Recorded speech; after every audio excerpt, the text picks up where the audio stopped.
Good morning to all. Ninth class. Your lesson number 9. नवमः पाठः सूक्तिसुधा कंठस्थीकरणार्थम. कक्षा 9वीं का यह 9वां पाठ है, यह 9वां लेसन है. सूक्तिसुधा नाम है लेसन का और आगे दिया है कंठस्थीकरणार्थम, यानी कि यह आपको अच्छी तरह से याद करना है. फॉर लर्निंग बाय हार्टली, अच्छी तरह से आपको यह लर्न करना है क्योंकि ये श्लोक आपको एग्ज़ाम में आते हैं लिखने के लिए. तो याद रहे, ये श्लोक आपको पूरे याद करना है. उसका लेसन का टाइटल देखते हैं, सूक्ति सुधा. अभी यहाँ सुधा शब्द का अर्थ होता है अमृत, नेक्टर, NECTAR. नेक्टर मीन्स अमृत. और सूक्ति, सूक्ति का अर्थ होता है गुड सेइंग, कि अच्छा वाक्य, एक अच्छा सा वाक्य. वो कैसा है तो अमृत के जैसा. Means nectar in the form of good saying. देखती है सूक्ति. सूक्ति यह श्लोक का एक भाग होता है और वह भाग इतना अच्छा होता है कि उसे अमृत की उपमा दी है. यानी कि वाक्य का वह भाग जो अमृत के जैसा होता है उसे कहते हैं सूक्ति सुधा. देखिए ये पहला श्लोक यहाँ रेड में जो दिया हुआ है कि विद्याधनम सर्वधन प्रधानम, तो यह इस श्लोक का एक भाग है और उसको सूक्ति कहा जाता है. तो क्योंकि ये सबसे अच्छा भाग है उसका, तो उसे कितना अच्छा है तो अमृत के जितना अच्छा है, इसके कारण उसको बोलते हैं सूक्ति. तो देखते हैं थोड़ा संस्कृत, थोड़ी यहाँ प्रस्तावना दी है आपको, तो वो प्रस्तावना देखते हैं. ब्रैकेट की यह जो बॉक्स में दिया है वो, संस्कृत भाषा सुभाषितैः समलंकृता खलु. संस्कृत भाषा जो है वह सुभाषितों से युक्त है. देखिए अभी संस्कृत भाषा में श्लोक है और श्लोक के बहुत सारे प्रकार हैं. तो वहाँ आपको जो है कुछ श्लोक सुभाषित होते हैं, कुछ श्लोक समस्या पूर्ति होते हैं, कुछ श्लोक ईश्वर की स्तुति के होते हैं, कुछ श्लोक आपके नीति पर होते हैं. तो ऐसे श्लोक के बहुत सारे प्रकार हैं. तो उनमें से एक अच्छा प्रकार है कि सुभाषित भाई, कि लोगों को जो बहुत ज़्यादा प्रिय लगता है, बहुत ज़्यादा अच्छा लगता है. और उन सुभाषितों में से अभी यहाँ दिए हुए यह सब सुभाषित है. तो सुभाषित में कि वो लाइन कि जो उस सुभाषित में सबसे ज़्यादा महत्वपूर्ण होती है तो उसे बोलते हैं सूक्ति. तो ये पहले सुभाषित में विद्याधनम सर्वधन प्रधानम, ये लाइन रेड में जो दी है वो सबसे ज़्यादा इम्पोर्टेंट है, तो उसके कारण उसको कहते हैं सूक्ति. ये सभी श्लोक का है, ये दूसरे, ये तीसरे, वसुधैव कुटुंबकम, परोपकारार्थमिदम शरीरम. तो यह जो मतलब लाइंस है रेड में दिए वाले हैं उनको बोलते हैं सूक्ति. तो याद रहे, फिर से बता रहा हूँ, संस्कृत भाषा उसमें श्लोक, श्लोक का एक प्रकार सुभाषित, और सुभाषित की वो लाइन कि जो बहुत ही ज़्यादा इम्पोर्टेंट होती है या उपदेशात्मक होती है उसे बोलते हैं सूक्ति. सुभाषितेभ्यः उद्धृताः नैकविधाः संस्कृतसूक्तयः न केवलं संस्कृते अपितु अन्यभाषासु अपि मार्मिकतया उत्स्फूर्ततया च उपयुक्ताः दृश्यन्ते. और संस्कृत भाषा में से उद्धृत किए हुई यह जो सूक्तियाँ हैं, यह सूक्तियाँ संस्कृत भाषा की है, लेकिन यह दूसरे भाषा में भी एक उत्स्फूर्त रूप लेकर, मार्मिक रूप लेकर यह जो है वह प्रस्तुत की जाती है, वहाँ भी उनका यूज़ होता है. मतलब ऐसा नहीं है कि यह संस्कृत की है और संस्कृत में ही यूज़ होती है, यह दूसरे भाषा में भी यूज़ की जाती है. प्रायः जनाः संपूर्ण सुभाषितम न स्मरन्ति. तो विशेष रूप से देखा जाए तो यह जो लोग होते हैं, यह पूरा सुभाषित तो उनके, यानी कि पूरा सुभाषित का जो श्लोक है वो तो उनको याद नहीं होता है, परंतु सूक्तयः तेषां जिह्वाग्रे तिष्ठन्ति. लेकिन यह जो सूक्तियाँ होती है तो वह उनके हमेशा उनके मुंह में रहती है. भाषावैभवं वर्धयन्तः एतादृशयः सूक्तयः छात्रैः सम्यक पठितव्या स्मर्तव्याः च. तो भाषा वैभव यानी कि आपका भाषिक नॉलेज बढ़ाने वाली यह सूक्तियाँ बच्चों को अच्छी तरह से पढ़नी है और वह याद भी रखनी है. तो देखिए पहला श्लोक देखते हैं.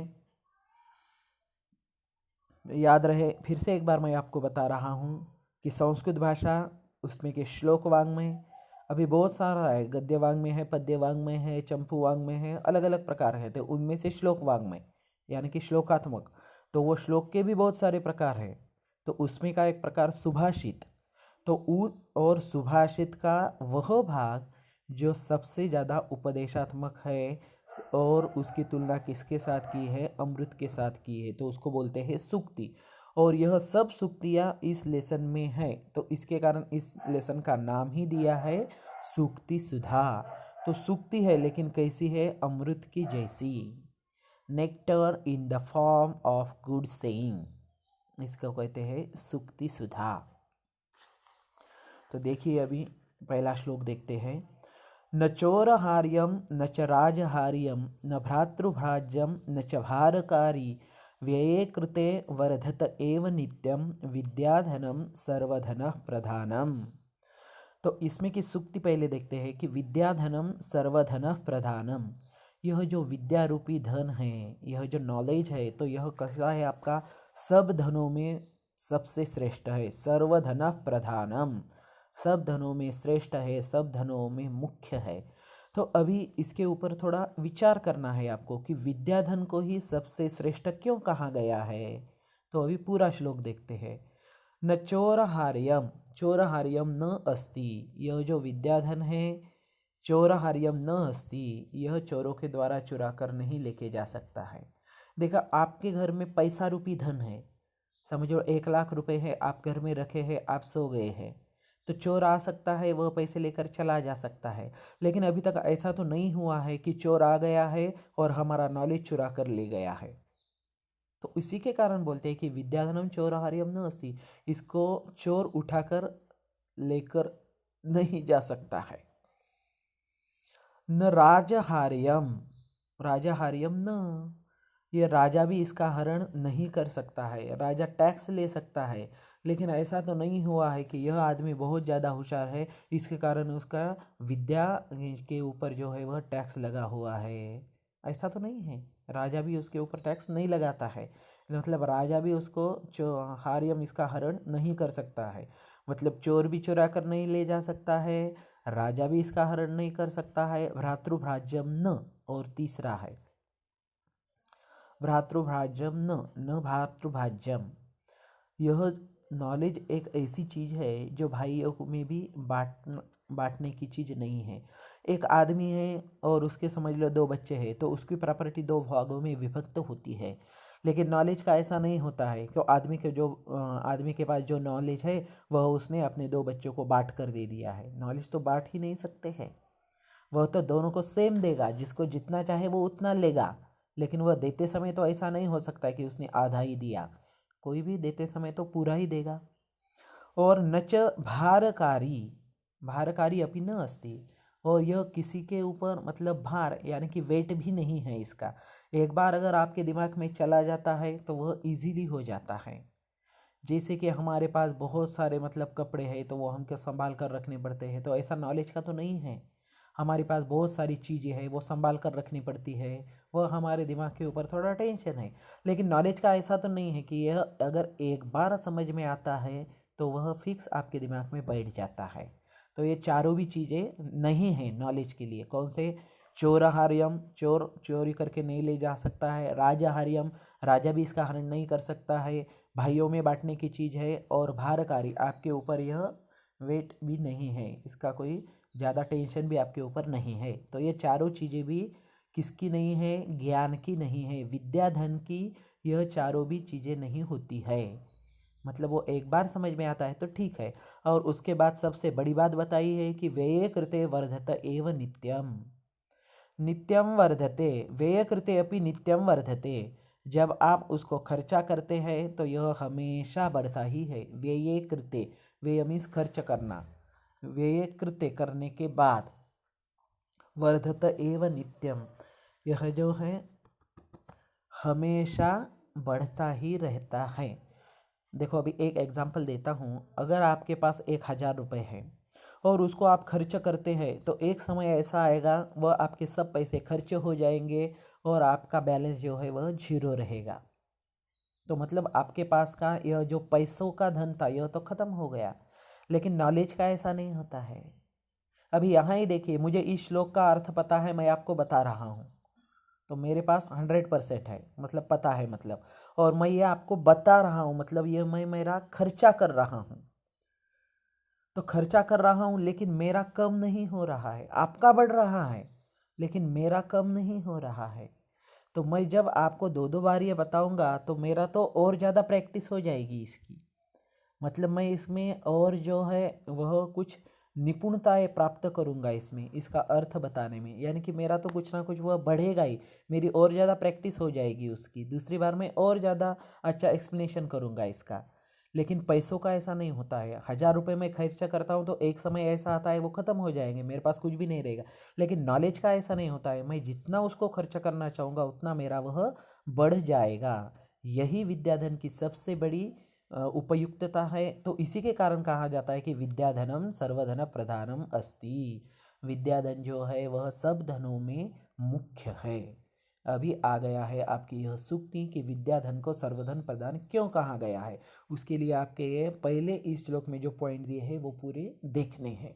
तो अभी देखिए यहाँ, यह जो विद्याधन प्रधानम यह सूक्ति है श्लोक की, सुभाषित की, और ये श्लोक्ति इन सब के ऊपर जो है इनका अर्थ लगता है श्लोक के सभी वाक्यों में, तो इसी कारण इसे कहते हैं सूक्ति। तो ये रेड कलर में जो दिए हुए हैं यह सब सूक्तियाँ हैं इस श्लोक में, इस लेसन में। दूसरा देखते हैं, अच्छा उसका इंग्लिश ट्रांसलेशन भी देखते हैं थोड़ा। इंग्लिश ट्रांसलेशन मैं आपको भेज दूंगा फिर भी लिखने के लिए, फिर भी एक बार बताता हूँ। तो न चोर हार्यम, मतलब चोर के द्वारा ये चोरी नहीं किया जा सकता है, और न राजा हार्यम, राजा भी उसका हरण नहीं कर सकता है। It can not be stolen by thieves nor can be it be taken away by kings, means राजा के द्वारा भी नहीं और चोर के द्वारा भी नहीं। It can not be divided among the brothers, यह भाइयों में बांटने की भी चीज़ नहीं है। Nor does it weigh on one as burden, और ये किसी के ऊपर यह बर्डन भी नहीं होता है नॉलेज।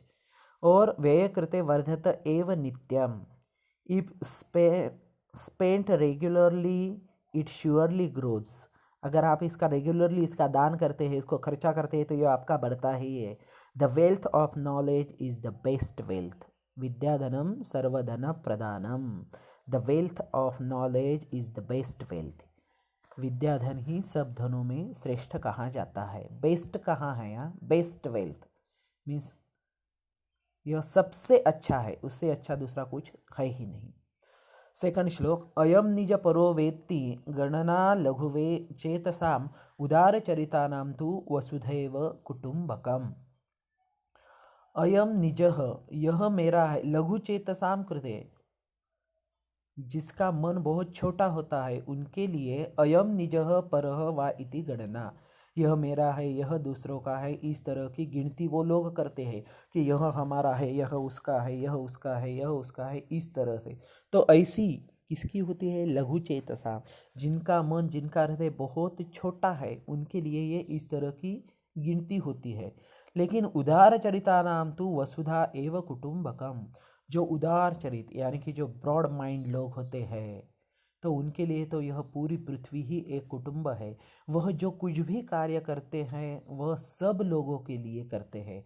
जैसे भगवान गौतम बुद्ध का उपदेश, वह किसी एक विशिष्ट व्यक्ति के लिए नहीं था, पूरे जग के लिए था। उसके बाद आदि शंकराचार्य का उपदेश, अद्वैत वेदांत का, यह सब, अभी गौतम बुद्ध भी दार्शनिक ही थे यानी कि फिलोसोफर्स थे, और शंकराचार्य भी फिलोसोफर्स थे, लेकिन उनके जो उपदेश है वो ऐसा नहीं है कि वो खाली भारत देश के लोगों के लिए ही है, यह तो पूरे विश्व के लिए उन्होंने उपदेश किया है।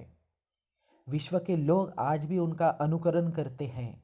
तो इसी तरह से है ये कि उदार चरिताराम, तो जिनका मन हृदय बहुत बड़ा होता है उनके लिए तो यह पूरी पृथ्वी ही एक कुटुंब है। जिसने बिजली का शोध लगाया उसने ऐसा नहीं सोचा था कि यह बिजली मेरे ही घर में हो जाएगी, उसने तो पूरे विश्व के लिए उसका शोध लगाया है, और आज भी पूरा विश्व उनका बिजली का प्रकाश हर घर घर में लेता है। तो इसी तरह से होते हैं कि यह जो उदार चरित्र के लोग होते हैं तो उनके लिए यह पूरी पृथ्वी ही एक कुटुंब है। लेकिन जो शॉर्ट माइंडेड लोग हैं उनके लिए तो यह मेरा यह उसका इस तरह का संवाद है। तो देखिए translation, the person is my own और this is a stranger, stranger means अपरिचित, अजनबी। This is the consideration of narrow minded, यह मेरा है यह उसका है, यह कंसिडरेशन किसका है तो नैरो माइंडेड, जो कम दिमाग के लोग हैं, जो यानी कि लघु चेतसा, छोटे मन के हैं, छोटे दिल के हैं, उनका है। लेकिन but for the noble minded, जिनका मन उदार है, जो बहुत बड़े मन के हैं, महात्मा कहा जाता है उनको, तो ऐसे लोगों का but for the noble minded the whole earth itself is a family, यह पूरी पृथ्वी ही उनके लिए एक कुटुंब है और वो जो भी कार्य करते हैं वह पूरे पृथ्वी के लिए करते हैं। देखो ये श्लोक आपको छोटे छोटे दिखाई देते हैं लेकिन इसमें अर्थ जो है यह बहुत बड़ा अर्थ इसमें छुपा हुआ है। तो आप अच्छी तरह से यह श्लोक पढ़ें, यह श्लोक आपको याद भी करने हैं, उसके अर्थ समझकर भी लेने हैं और उसके बाद यह आपके जीवन में आपको धारण भी करना है। तो ये श्लोक बहुत ज़्यादा इम्पॉर्टेंट है, आप इसका अच्छी तरह से अभ्यास करें। देखो 2 ही श्लोक हुए हैं लेकिन कोई प्रॉब्लम नहीं है, आप उनको ही अच्छी तरह से देख लीजिए। नेक्स्ट जो है वह नेक्स्ट वीडियो में हम आपको दे देंगे। थैंक्स, धन्यवाद।